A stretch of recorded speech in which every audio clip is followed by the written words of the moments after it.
was this house? Built in the late 30s, I think. So late 30s. Whenever I see a register like this and I think about the late 30s, that heating system was often a gravity warmer system. It had no blower at all. It probably burned coal back then. And so that coal heat would have come up this way, gently, no blower, would have come here, and there was a return air that would have helped pull it this way. Well, nowadays, with a modern system, we want to put the supply registers right here so we can put the heat right where the heat loss is. Let's take a peek at your basement, see what you got. All right. Well, Mark, here's some evidence that you had coal-fired equipment at one time. This is the remnants of a coal bin, okay? There was a coal window right here. Somebody would have lifted that, dumped the coal right here. Somebody had to take a shovel and take that coal and bring it over to the coal furnace that would have been right here. You can see the remnants of where it might have been right there. Now, with a system like this, that burner was on all winter. And so it was gently heating the air and coming up this way. And as it heated the air got lighter. And that lighter air wanted to move through these ducts and out through the registers. It would give up its heat to the room, and then that air that would get cooler. And you can see right here, here's the return.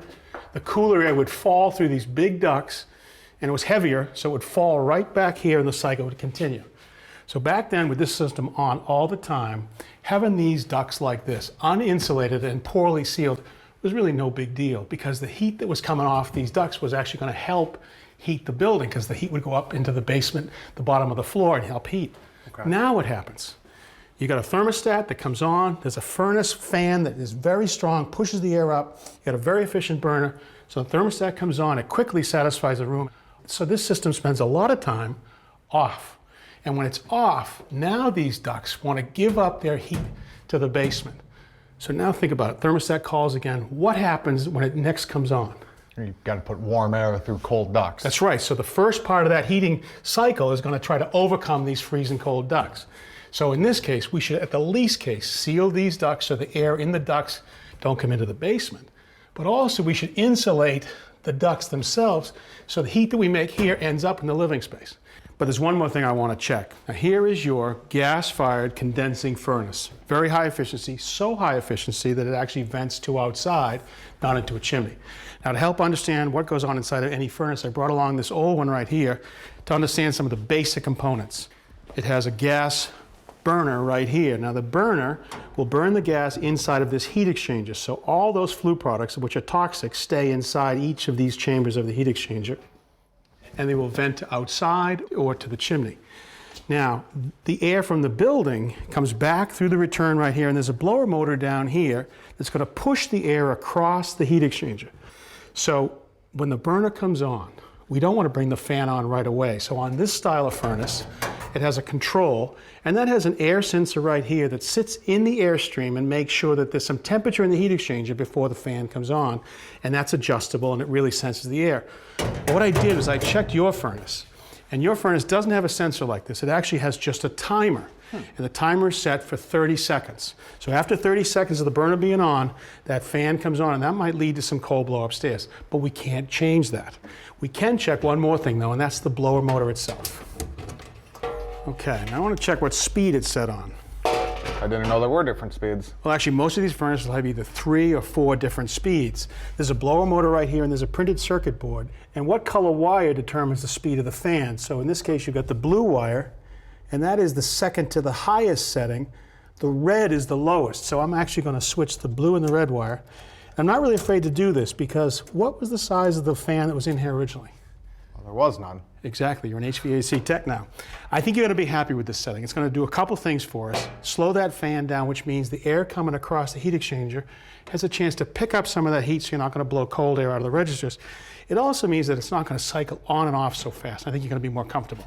All right, but we still have to seal and insulate those ducts. Okay. All right, so anywhere the ducts come together, it's a perfect place that it could potentially leak. See right here, that gap right there? Mm-hmm. Now these elbows are swivel design, and that's not really an airtight seal, it can leak there.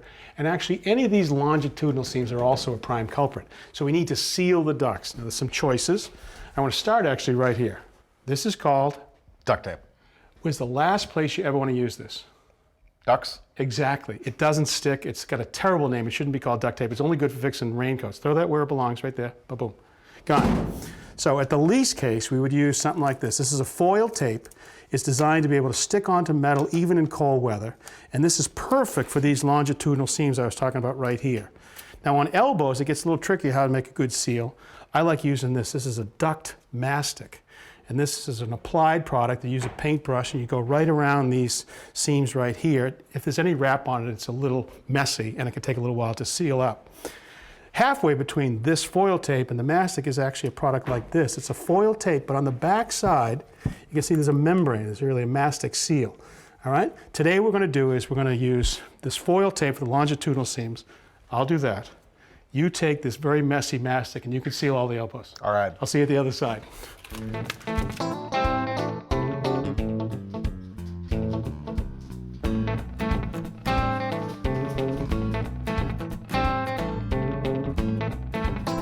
That looks good, Mark. Be sure to paint it on plenty thick though so you fill that gap. And we pop a little piece of foil tape in there, Mr. Michelangelo. Just finish that right over it.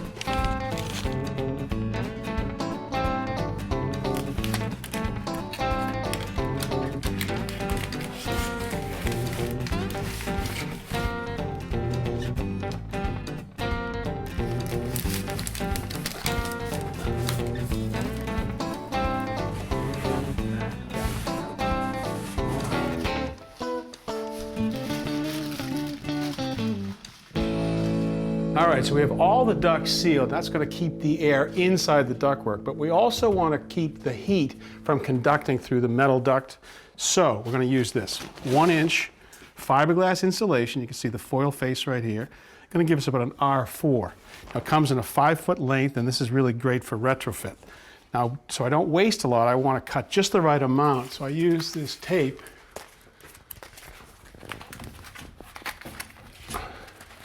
to figure out, I want about a 2-inch overlap, so right there. Okay, so now, let's just flip this down. And just hold that at the edge. And now I just cut it.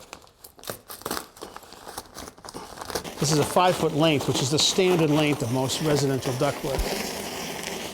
Now we can just wrap that up. Okay. Let's grab that. Let's grab that foil tape. Just put a little piece on right there. We'll just tack it. Right there. And let's get a few more, okay?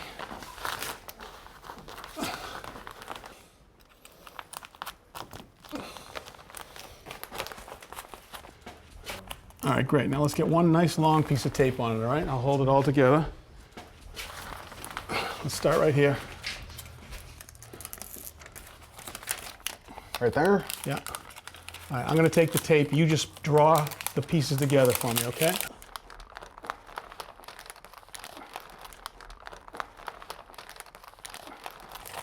Push that right together. Yeah, beauty. Keep coming. Okay.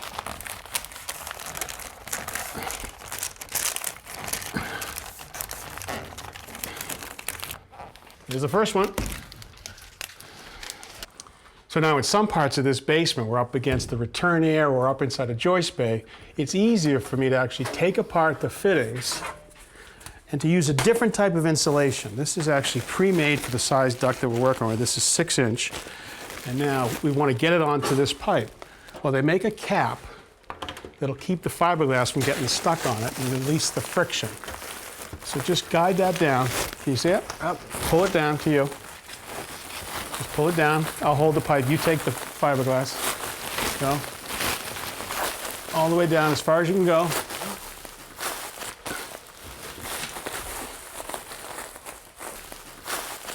Pull it down as far as you can go. Good. Oh, that was a lot quicker. Yep. All right, let's do this one too. All right, Mark, so let's review. We've slowed down the fan speed in the furnace. That means the air is going to come across that heat exchanger and take a little more time. That picks up a little more heat, makes the air warmer. We've sealed all the ductwork, and we've insulated all the ductwork. So now this warmer air we have here will actually get upstairs, so we shouldn't have any more cold air in those registers.